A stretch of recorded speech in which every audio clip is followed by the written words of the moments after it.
Salut tout le monde, j'espère que vous allez bien. Allez, on est reparti pour un nouveau tirage avec l'oracle des visions. Je suis désolée si vous entendez un claquement derrière, mais je suis occupée de sécher un truc au séchoir avec des balles de tennis. Mais il faut que ça sèche avant que je m'en aille, donc voilà. Oh, hop, hop, hop, hop. Il y a plein de cartes qui volent, qui volent, qui volent. Alors, je ne vais en prendre que une. Alors, appartenance, acceptation, assimilation. L'appartenance est un besoin humain fondamental. On cherche tous un endroit où se sentir reconnu, compris et accueilli. Mais cette carte rappelle aussi qu'il existe une différence entre être accepté pour ce que l'on est et s'assimiler au point de se perdre. L'acceptation est saine lorsqu'elle permet d'exprimer sa véritable nature. En revanche, lorsque le désir d'appartenir devient plus fort que le respect de soi, on risque alors d'adopter des idées, des comportements ou des valeurs qui ne nous correspondent pas. L'assimilation, elle est donc ni bonne ni mauvaise en soi, mais elle devient problématique lorsqu'elle efface notre identité au profit de celle d'un groupe. Alors, quelques pistes de réflexion. À quel groupe, quelle relation ou quelle croyance cherches-tu à appartenir? Es-tu accepté pour ce que tu es réellement ou pour le personnage que tu montres? Qu'as-tu accepté de modifier chez toi pour ne pas être rejeté?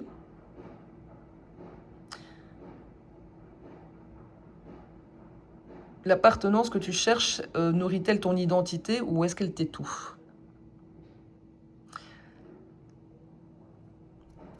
Cette carte, elle rappelle qu'on construit toujours à travers les autres, en partie.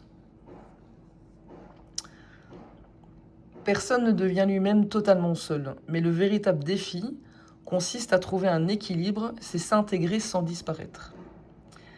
Et donc, si je devais résumer ce message, le sentiment d'appartenir est très précieux, mais il ne doit jamais coûter votre authenticité.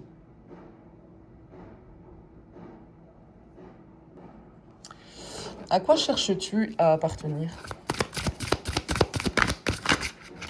Oh, j'en ai deux.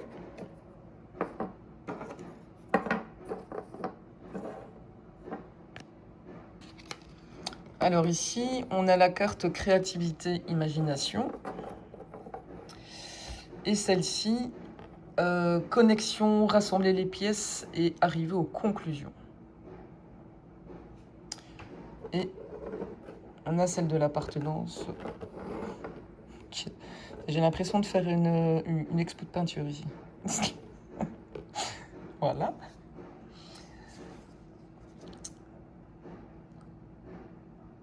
Appartenance, donc c'est le besoin de trouver sa place,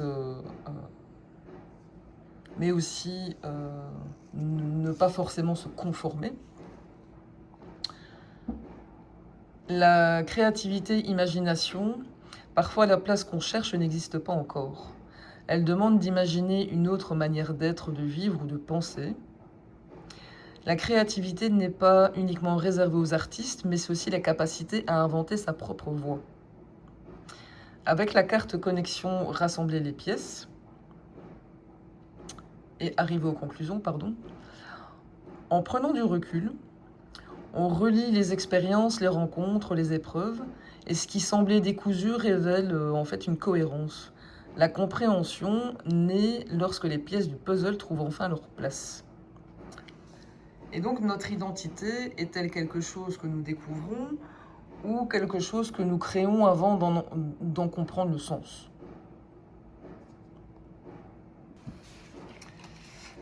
Votre identité, est-elle quelque chose que vous découvrez ou quelque chose que vous êtes occupé de créer à l'instant T?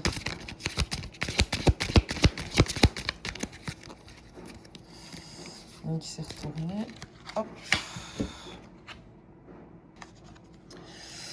Envol de l'imagination, saut de confiance et faire un nouveau pas. Cette carte semble dire que l'identité n'est pas seulement une découverte. Elle est aussi une création. Nous ne devenons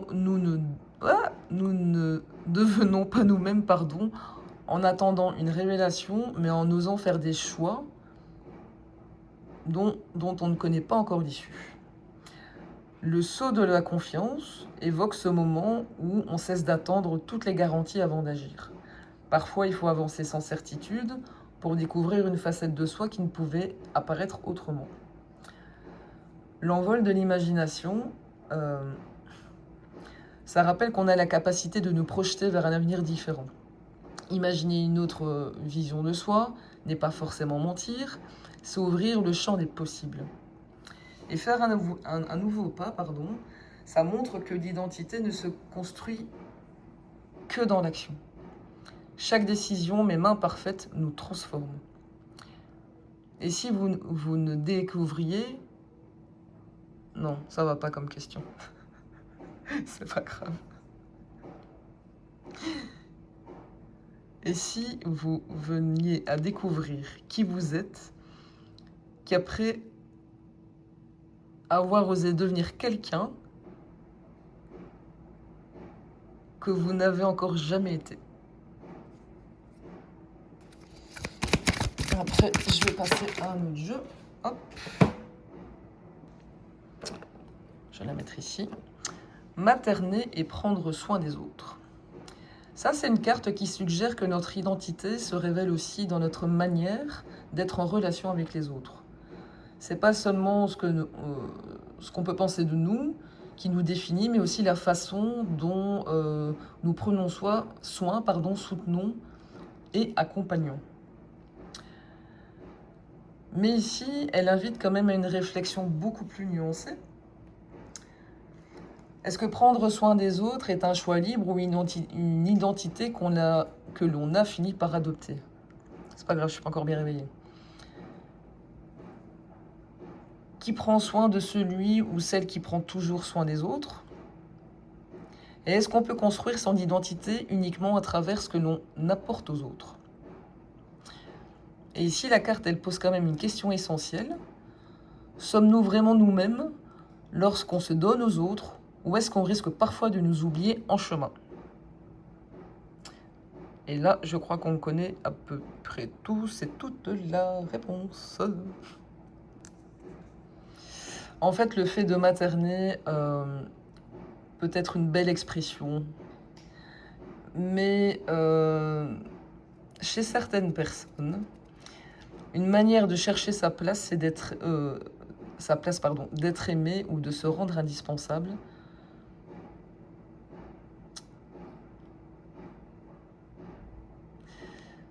Je trouve que c'est quand même une tension qui rend un peu la réflexion particulièrement riche.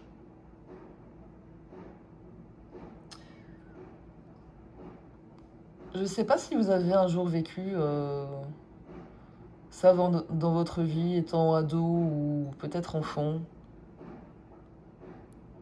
Se rendre indispensable pour éventuellement être aimé.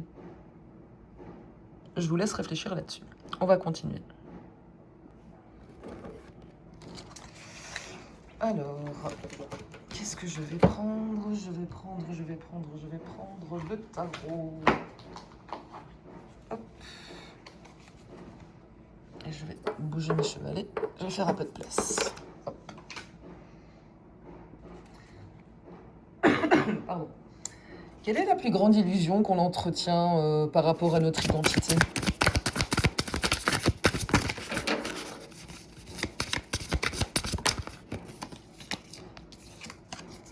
On a le 6 de coupe et on a la tempérance.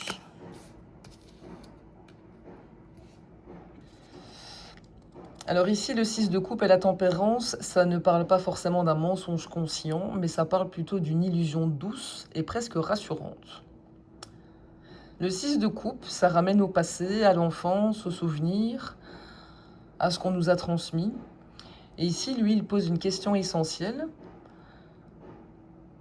Combien de ce que nous appelons moi provient réellement de nous?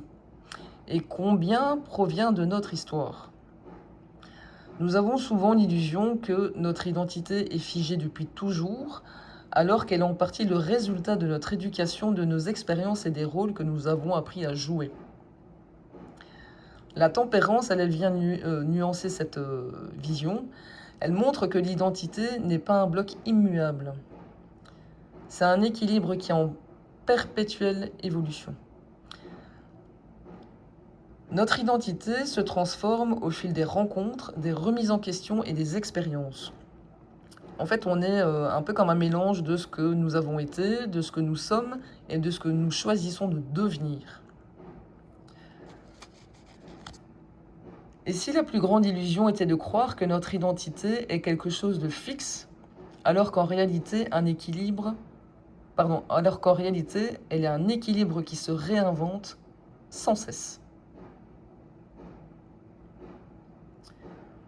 Le 6 de coupe interroge nos racines, tandis que la tempérance rappelle que les racines ne déterminent pas entièrement notre destinée.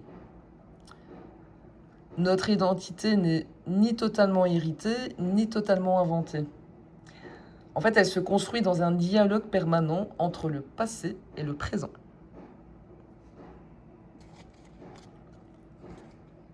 Est-ce qu'on peut changer sans perdre son identité?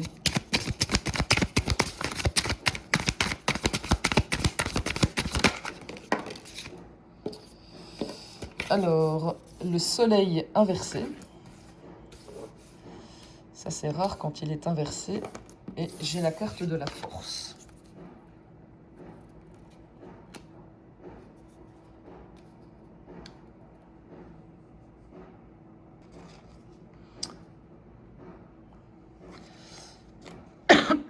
Pardon. Le soleil inversé suggère que tout ce qui disparaît en premier n'est pas notre identité, mais l'image que nous avons de nous-mêmes. Nos certitudes vacillent, nos anciens repères ne fonctionnent plus, et nous pouvons avoir l'impression de nous perdre. Pourtant, ce n'est peut-être que notre ego, notre rôle ou notre personnage qui s'efface tout simplement. La force, elle apporte une réponse à ça. C'est que le véritable changement ne consiste pas à devenir quelqu'un d'autre, mais plutôt à développer une relation plus profonde avec soi-même. La force, elle n'impose pas, elle l'apprivoise. Elle montre que l'identité n'est pas détruite par le changement, elle est affinée, maîtrisée et rendue plus authentique. Et si ce que nous craignons de perdre n'était pas notre identité, mais l'image rassurante que nous avions construite de nous-mêmes?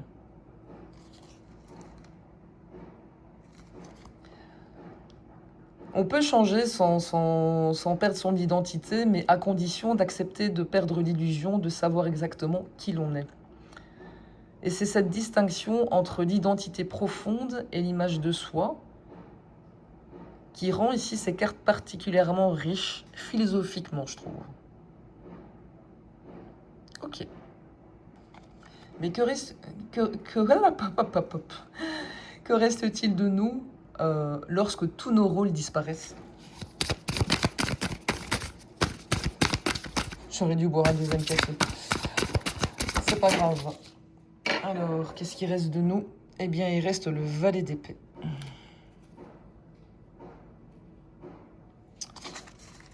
Ok. Lorsque tous les rôles tombent, j'allais dire les rôles, il ne reste peut-être pas une définition de nous-mêmes, mais plutôt une capacité, celle de questionner, d'observer et de chercher après la vérité.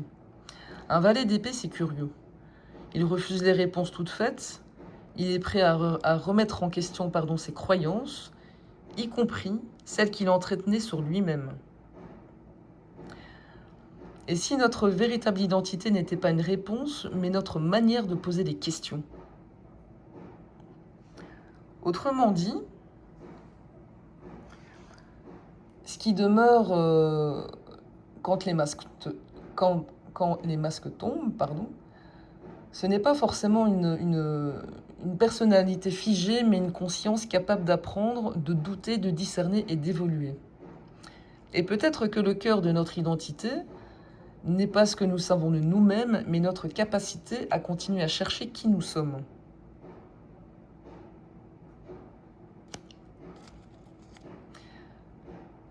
Qu'est-ce qui nous empêche d'être le plus nous-mêmes?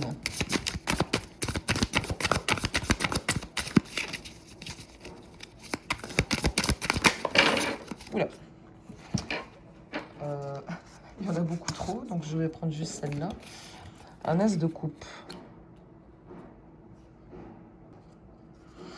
Bon, ça, c'est une réponse intéressante parce que elle est presque paradoxale. Ouais, on aime bien le paradoxe sur cette chaîne. À première vue, on pourrait s'attendre à une carte de peur ou de blocage. Or, ici, l'as de coupe parle d'amour, d'ouverture, d'émotion et de lien. Ça invite à une réflexion beaucoup plus subtile. L'as de coupe rappelle que nos émotions peuvent être à la fois une porte et un obstacle. Lorsqu'on cherche désespérément à être aimé, reconnu ou validé, on risque d'adapter notre identité pour préserver le lien. Et donc, ce n'est plus nous qui guidons nos choix, mais la peur de perdre l'amour ou l'appartenance. Attention que cette carte peut être lue aussi autrement. Peut-être que ce qui nous empêche, d'être nous-mêmes n'est pas l'amour en lui-même, mais notre difficulté à nous ouvrir pleinement à ce que nous ressentons.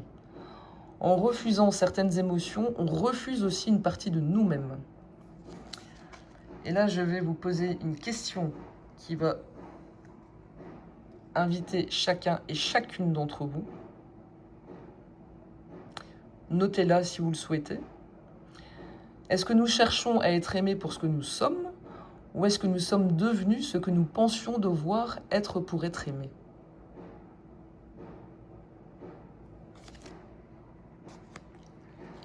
C'est quoi le prix de l'authenticité ici?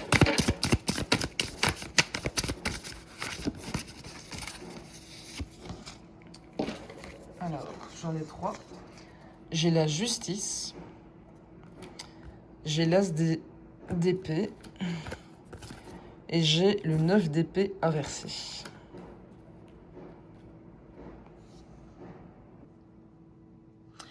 La justice suggère que le prix de l'authenticité est d'abord celui de la vérité. Être authentique, ça demande de regarder sa vie avec honnêteté, d'assumer les conséquences de ses choix et de renoncer aux justifications qui nous arrangent. La justice, ça rappelle qu'on ne peut pas être soi-même tout en vivant dans le déni. L'as d'épée va exactement dans le même sens. Il représente une vérité qui tranche. Être authentique, ça implique parfois de couper avec certaines illusions, certaines relations, certains rôles ou certaines croyances. La vérité libère, mais elle peut être tout aussi inconfortable. Et le 9 d'épée inversé, ça ouvre quand même une ouverture. Ça ouvre une ouverture, c'est pas français. Ça apporte une ouverture, pardon. Une fois que cette vérité accueille le poids de l'angoisse, commence à se dissiper. Ce qui nous tourmentait perd progressivement son emprise. Et l'authenticité ne supprime pas toutes les difficultés, mais elle met une fin à une souffrance particulière. C'est celle de vivre en contradiction avec soi-même. Et donc le véritable prix de l'authenticité n'est peut-être pas la souffrance, mais plutôt le courage d'affronter la vérité.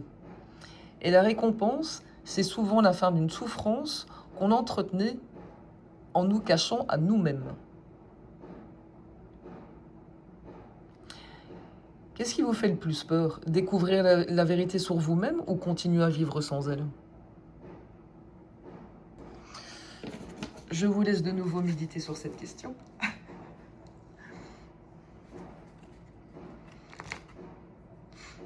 Et donc finalement, qu'est-ce que ça signifie réellement d'être libre? Bon, à mon avis, ce ne sera pas une guidance très longue, hein, parce que ça... de si grands matins à la réflexion, surtout un vendredi, je crois que ça va en achever plus d'un. C'est pas grave, je vous aime quand même. Alors, que signifie être réellement libre? Le cavalier de denier.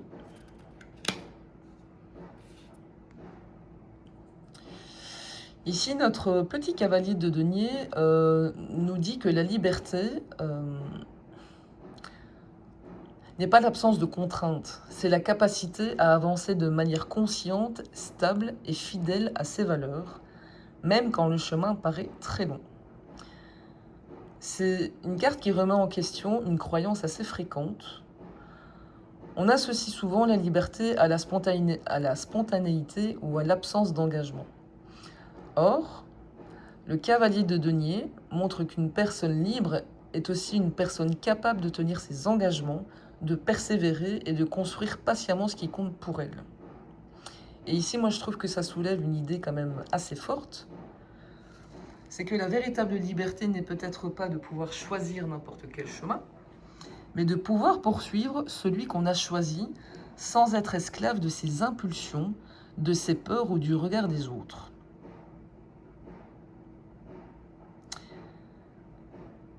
Et si la liberté, elle ne consistait pas, à avoir toutes les possibilités, mais à avancer sereinement sur celle que nous, on a choisie.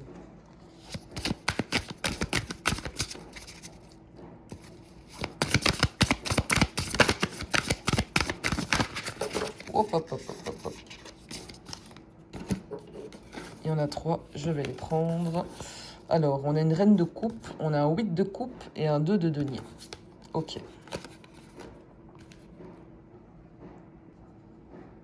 La reine de coupe, elle rappelle que la liberté, ça commence par une profonde connaissance de soi. Être libre, c'est pas ignorer ses émotions, mais plutôt les accueillir sans qu'elles dirigent toute notre vie. Elle incarne tout simplement une maturité émotionnelle. C'est ça qu'on appelle la maturité émotionnelle. Le 8 de coupe, lui, il vient marquer un tournant. Il montre que la liberté demande parfois de quitter ce qui nous est familier. Donc ça peut être une situation, une croyance, une relation, ou même une ancienne version de nous-mêmes. En fait, partir, c'est pas toujours fuir. C'est parfois reconnaître que ce qui nous convenait hier ne nous permet plus de grandir aujourd'hui. Et enfin, le 2 de denier, ça rappelle que la liberté n'est pas un état parfait où tout devient simple. C'est un équilibre qui se cultive. Et donc, il faut continuellement ajuster, choisir, renoncer, réorganiser. Et c'est toujours comme ça. Ajuster, choisir, renoncer, réorganiser. Être libre,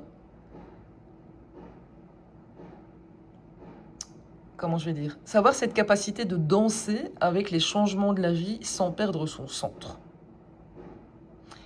Et peut-être que la liberté n'est ni une destination ni l'absence de contraintes.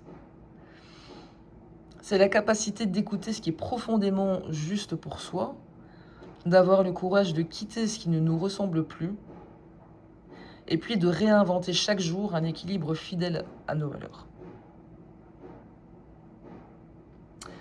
Bon, je vais m'arrêter là. J'espère que ça vous a parlé, c'était très particulier, mais ouais, de temps en temps, c'est chouette aussi. Écoutez, vous me direz ce que vous en pensez. Je ne sais pas si j'aurai le temps de faire une vidéo ce soir, mais au pire, on se retrouve probablement ce week-end. Voilà, écoutez, je vous souhaite une excellente journée. Et ceux qui ne regarderont pas YouTube ce week-end, je vous souhaite un excellent week-end. Salut!